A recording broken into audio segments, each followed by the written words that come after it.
My name is Sarah. Welcome to Write More Light. I'm super excited to talk to you about. I'm going to try and make it probably just one or two things we can steal from theater, and then we can talk about this again in the future. Be the first time, and I will give you some up Midwest, and then we'll do our free write. So that's what you can expect today. Sorry, we're running a little. I got a package to open it. It had this bracelet.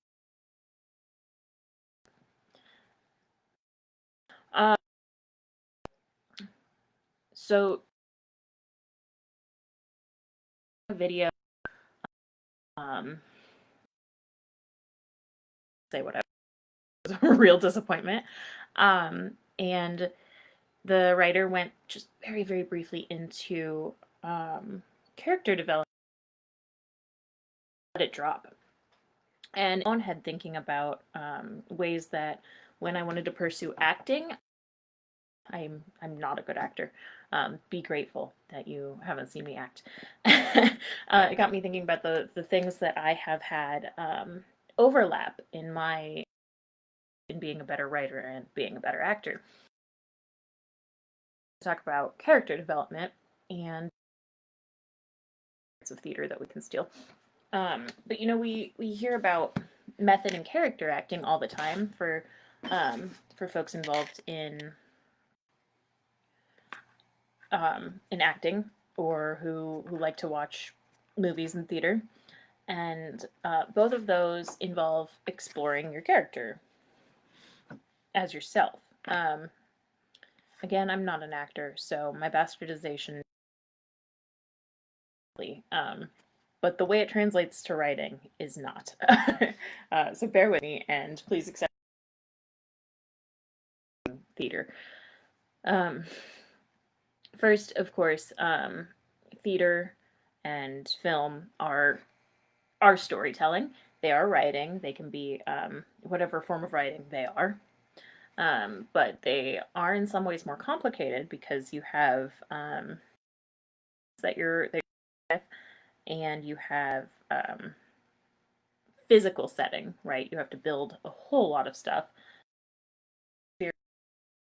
You know, creative directors at theaters to fit the atmosphere. Go into that today, but we are going to talk about ways that you can better understand your characters and how that theater. So we have presumably your work involves character, whether you write poetry or prose or whatever. You need to understand your character motivation, whether or not it is your main character. Otherwise, you're not going to be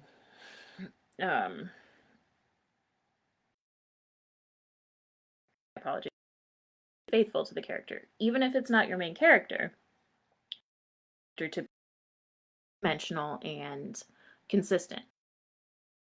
And I want to shout out Kelly White Von Bali. I'm not going to steal her lessons. She has influenced the way I think about character development a lot, and I hope that everyone on novel writing, because it's mind-blowing and earth-shattering. It's so good. So as part of exploring side characters, and if you're an actor, you know, and you're playing a side character or just not the main character, or you're Rosencrantz and Guildenstern, right? We walk on and die. Because Tom Stoppard wrote an entire play based on these two characters in Hamlet. Regardless of what character you're playing, you know, you have to be that character rather than when you're on stage. And I think that that's a really, really important lesson to take into, particularly into prose, but of course, characters, right? We have at least a narrator, if not an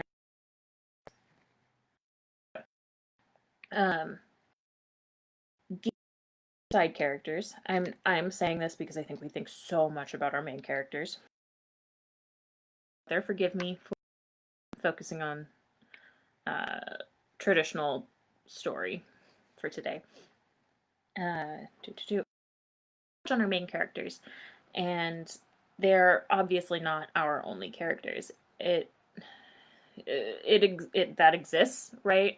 We can have a monologue piece, or like our primary character, our narrative is in solitude, but they're with memory, you know, their environment, and I'm not really talking about that. Those are also characters one way or another if we're interacting with them. But like I said, we're talking about we're gonna focus on the real people. I'm sorry, I maybe have had too much caffeine today. So make it a project for yourself to embody the skin, to I will use an example of in a long form fiction piece that I'm writing named Robin. And I was kind of using her, and this is I had kind of been using her as a plot device, which is super rude. Like, first of all, rude to the character, but it's bad writing too. You can't just have a character bad writing. After taking that class with Callie White Von Bali, I used this character Robin as my project. So I looked at things that I hadn't looked at before. Right, I looked at Robin's history, her environment. Robin is a woman in this story. They're probably like the fourth most important character. So she's not the focus in any scene really, but she is hugely influential on my protagonist. And I hadn't thought about, where does Robin come from? You know, is she based on someone in my life? Thankfully, no. But that happens a lot, right? Where you base a character on someone you know, or like there's an event similar to that happened in your life, and then a character taking roles. Again, which is not okay. So I had to history, her motivating event in this before my writing of the story begins. So, in order to make Robin a better character and to make my story better, fuller, rewind and say, okay, where was Robin when the motivating event happened? Cool. Where was she before that? How does she interact with the world? This event, and how did it? I know, how did it affect her? And to know how it affected her, I need to know where she was mentally, physically, when the thing. I give away my plot. Also, it's not that important. That walked in. I apologize for my attention. And in order to understand Robin's reaction to the events, I need to understand and the environment changed based on the big event. And I just hadn't thought about that stuff with her. So the fact that she was so much of a catalyst to my protagonist and my other primary characters was deeply, deeply affected by my understanding of her. It was in this earlier version, it was Robin would do a thing that would make everybody make bad decisions. That would affect everybody around. And I didn't have any understanding of why she would make these decisions, which it's just bad storytelling. But to be a character, I honestly in I should define my terms, shouldn't I? As I I'm gonna. Oh, I didn't make it so that I could screen. Messaging is a technique in which an actor aspires to complete identification with a. So we would try to embody the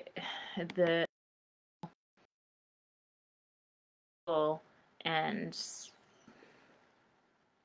other factors of the character. So I'm thinking this is Brando, Marlon, and Dustin Hoffman, but I'm thinking too about actors who like will do drugs to better understand the character, and I'm not encouraging you to do that, but I try to analyze your characters, but character is an understanding. I mostly also wanted to, needed to and needs to be for me to be able to write paper, but I also would sit with it. If I what would if she fell, and this is something that I did again. I'm not a good actor, so you're lucky to not see me perform. But this is something I did when I was in, some of my friends' films. Like, okay, I've got this character who is, full of poise and grace, and she falls down the stairs. What does that look like? I think that's a really, personally, I think that's a really good example of how somebody deals with life. And this character full of poise just sits up, examines herself, and, makes sure everything's in working order and moves on with great dignity. Now, when Robin falls down the stairs, or trips up the stairs, or falls on the sidewalk and skins her knee, she does not react with grace or dignity. She's pissed off. Now, this is another. If based on a conversation I had with the poet Adam Fell, if my character is going along and steps in dog poop, does it? And if was their emotional state at the beginning of the day, and how did the rest of their day go? If stepping in dog poop is the worst thing that happened during your day, you're not having the worst day. If it doesn't ruin their day, but it's also in their day, how does the rest of their day look? And that can be emotional, or that can be external. And part of this experience that I had, bad day. I got in a car job, and I thought my whole day was turning around, and I got a phone call about a job interview. I was unemployed at this time. And I was like, dope, I got a phone interview I didn't expect. They asked me if I was free right now. And then at the end of the call, they were like, yeah, well, thanks for your time. And then I got a third call in this day to start an on-call job, which I had, when it was on, they were like, hey, can you work this grave shift? Don't do a grave shift. And it's pouring down rain, and I get off the bus to go to this grave shift job. It's in not in a neighborhood I'm familiar with. I fall in dog poop, covered my whole body in the dog poop. And my reaction to that, remember, I had been in a car accident first thing in the morning. Also, I'd been up grave shift. And I realized,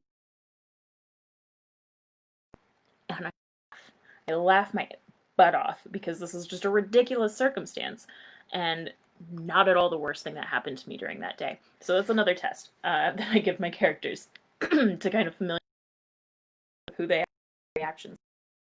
Making decisions for the character, them off what you expect from the character and where they're going to drive the rest of the story. So those two tests, falling down the stairs, falling up the stairs, tripping on the sidewalk, whatever, stepping in or falling in dog poop. Now, I tried to totally,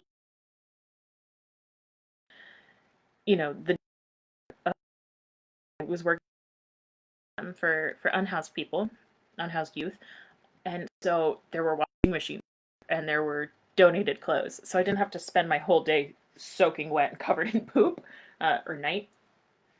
But it was also like, whatever. This is just a cherry on top of a crappy Sunday. And you can manipulate the situations that follow what happens when your character falls in dog poop. But how they go, what's happening. But those are some their mindset, for getting to know them, and for figuring out how they fit into the community of your story and how they fit into the setting of your. Of course, what is their favorite? And yeah, you don't have to do this all on whole. But thinking about it, this is how this fits into. Can all be mental exercises. What is the best possible gift this character could receive? What did they do for their 5th, 10th, 16th birthdays? And then looking back on those birthdays, if they're in the past, how did that affect them? How are they remembering it today?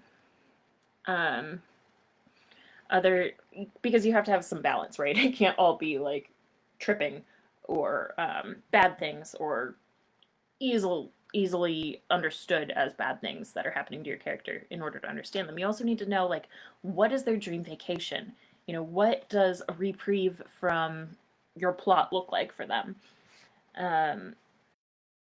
Their secret dream job, assuming, maybe they're not living their best life. If they are living their best life, what motivates them to keep on this path?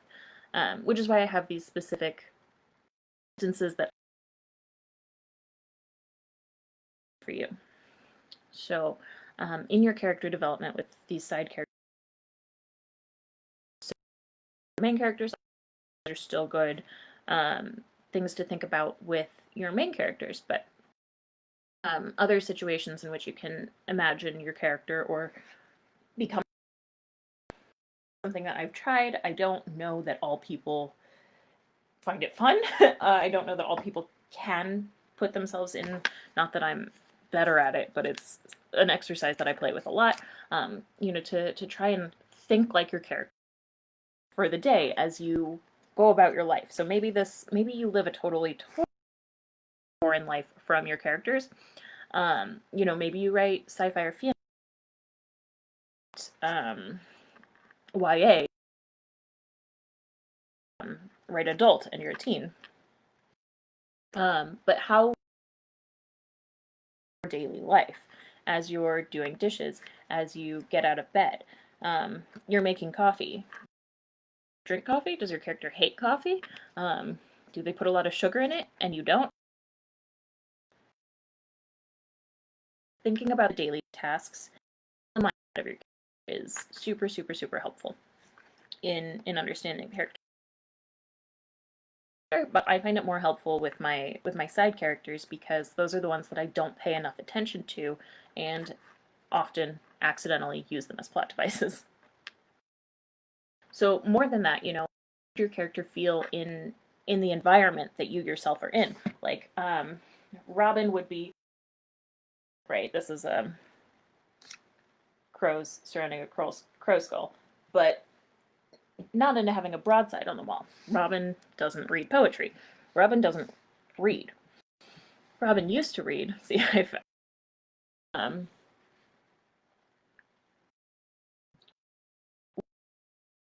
what is your character's favorite app on their phone if they have a smartphone? How would they be dealing with quarantine? Obviously, you can come up with these questions for yourself, but this is how I've done it, and to try and just spend my day as my character. I don't really like Robin's life. So Robin, but thinking about Robin's reactions as I go about my life as me. Of course, you're not going to love all of your characters, or at least not love living like them, or they're, well emotionally or psychologically, um, whatever the case, just being intentional, being aware of your environment, your actions, and trying to imagine this particular character situations. So, again, I have a, um, I have a comfortable little life, and that wouldn't be comfortable for Robin. She's a young adult who has a lot of problems, a lot of emotional problems, a lot of real problems, and sitting in a room full of books and a view of some trees in a yard is going to make her restless. Robin would not deal with quarantine not well, but not at all. She's someone who is still out with her friends, still making risky decisions because she has risky behaviors. She has a crazy life, and again, you don't have to be writing something that takes place in your real world in 2020, whatever. But knowing your character's responses to things will help you write your character better. I hope that this has been relatively clear what my point is. I will go into at a later time other things. Method acting. I did mention what I'm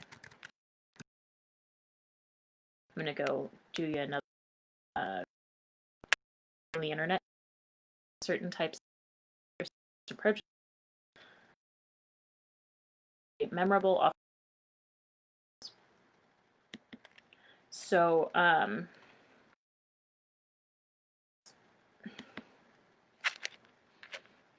not counter to the ideas in method acting, but it's how to make a memorable side character, and with a little are also super important to understanding your character, right? You know how to describe a person. You want to do a short little quip, right? Something that has always stuck in my head since I heard it was a human was described as looking like a bulldog, and that's all you need, and you've got it in your head. It's been 12 years for me since I heard that. What is one tiny quirk that you can add to give a fullness to this character, right? Maybe they're a knuckle cracker, she says, cracking her knuckles. Maybe maybe they chew nicotine gum, right? And these are little quirks that give a fullness without having to delve in your text in the character. But I want you to think about, as you go about life, making life decisions, how your characters would do that. So like I said, I hope that I've been clear about some really easy exercises you can do without putting pen to paper. Because this is part of my trying to explore what is one thing you can do every day to further your writing. I will go more into other theater things, such as setting and music, and well, that's for next time.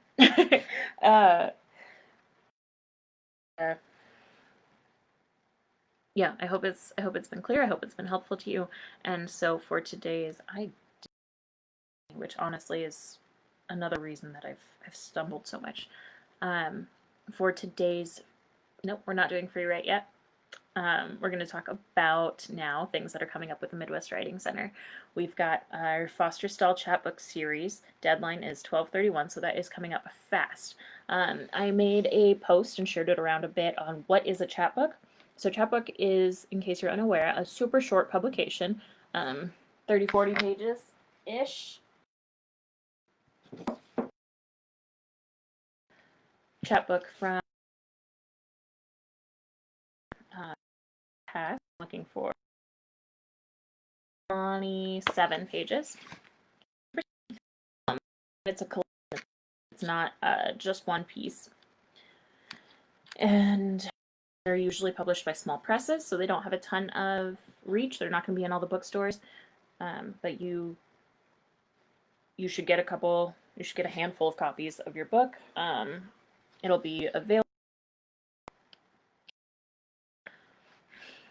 So, we're in a submission for our chapbook series is your short collection. And all the rest of the details, of course, are on the website, mwcqc.org, or on our social media pages. This page, we want everything to be typed, no photocopies. We're not accepting people. Any genre you want, any format of writing, any media written. Have to be for our series. So if you have any questions, of course, reach out. But submit to that. It's coming up. I personally am always looking for chapbook series or contests to submit to that are not.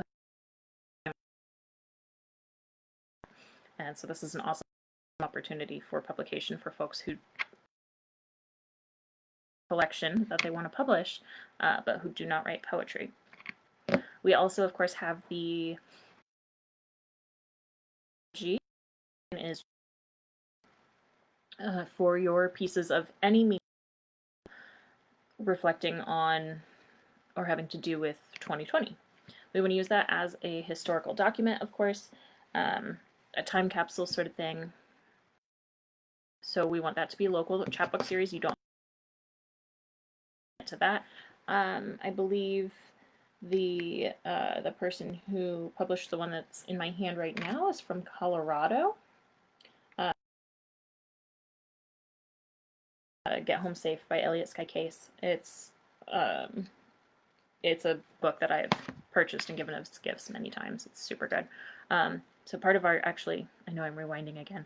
Part of our chapbook series is with a submission fee. You have to buy one of our chapbooks, which is $10, and this is a really good one. But honestly, they're all good.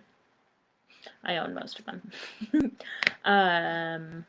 Yeah, so 2020 anthology. We're also going through year-end giving campaign right now. We've got a grant that will match your donations up to $5,000. So this is an excellent opportunity if you only have a little to give for your donation to go further.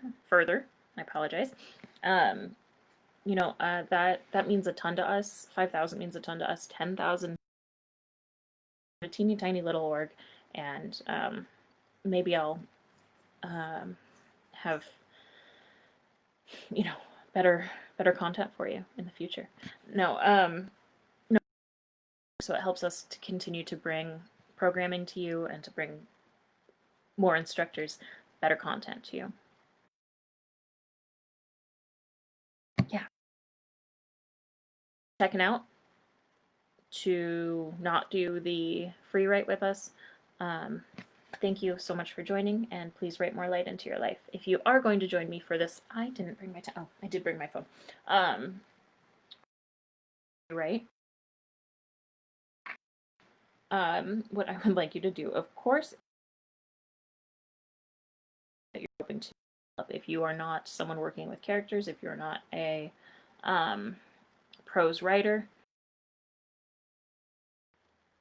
feel free to take that however works best.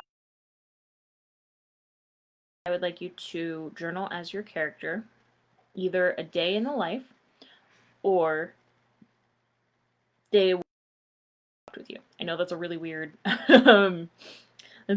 premise, but it's another really fun one. For just thought experiments is, what if you woke up in X person's body? But this is your character waking up in your body, or how they go through their regular life. So here is 5 minutes on the clock. I'm going to find some paper so that I can do this with you.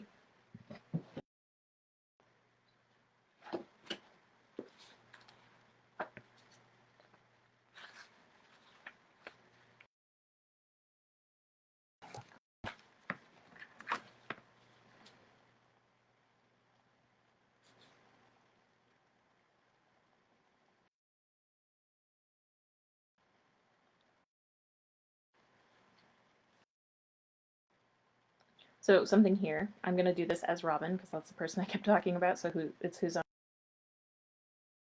So I have now created a scenario in which Robin has to journal. That's something to think about too.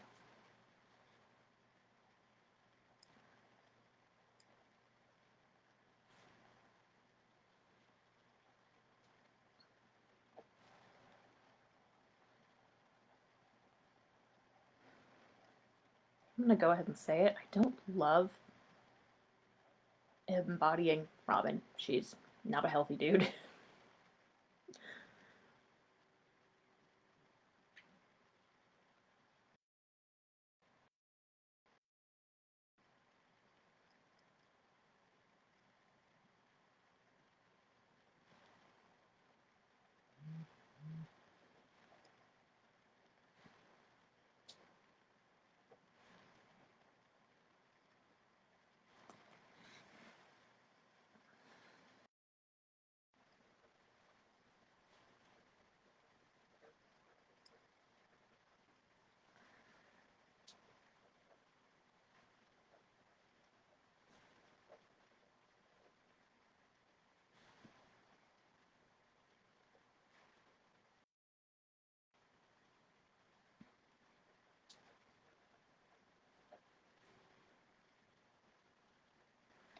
Something that's fun / challenging about this is if your character has a different background or has a like a different dialect, it is kind of fun and super difficult to figure out that language. Robin has a different background from me and does not talk like I do. Journaling as Robin is not easy. She's also very hostile.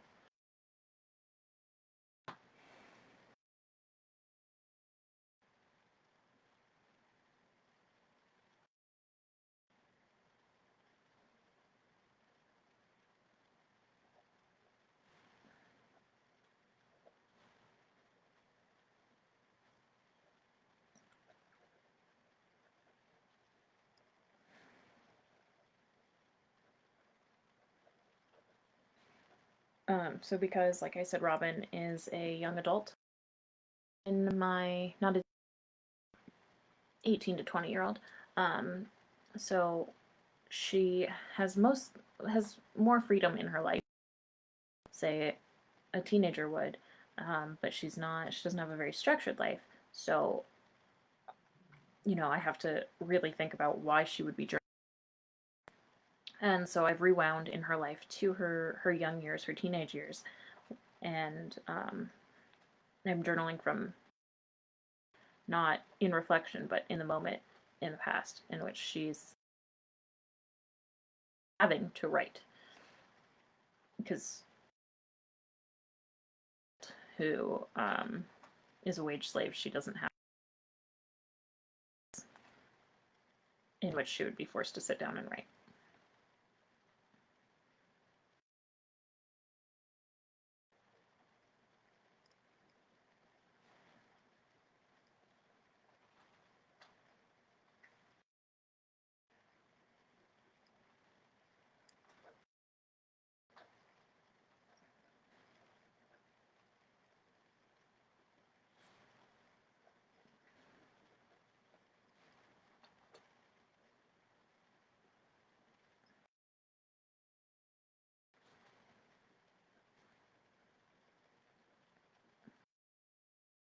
For folks who are just joining when we're doing the free write,